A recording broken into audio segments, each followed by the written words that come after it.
Блажо, разбираш. Ей, Не ли усекаш нещо како да засмърде, разбираш?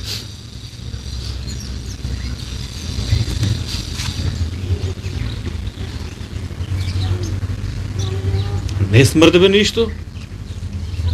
Не го виж, ако спомна смърдея. Како сте дома, бе?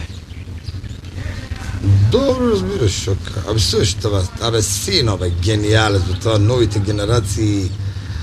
Абе, знаеш какви случки ни правят дома, разбираш, Блажо? Това са гениалци, абе, шо да ти разправям? Нека седеме, разбираш, гледаме от тия шпанските серии, тия продължетите много ще са убави. Да. И аз, он и госпожата, он станува и аз викам, кой знаеш, отдек оде, он се враќа за 5 минути.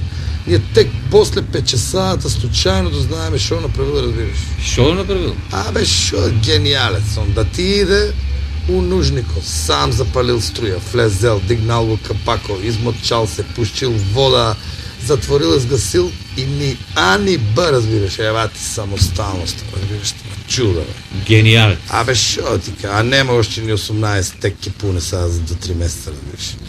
Во, интернетот чудо направи. Ти Абе, мене, шо? малио мой, знаеш ли вчера шо ме вика? Шо? Тате, от ја и ти да не ја продаеме мама. Како бе да ја продајате мама, разбираш? Исто му грел. Зошо бе сине да ја продадеме мама? Ми вика, тато, ја више не цицам, ти више не ја работеш, а ранеме само за комшиите. И аз му викам, имаш право, синко, а оти ти не поцицаш уше некоја година, па да ги извадеме парите. Види резон, разбираш. Абе, нема това, не видя.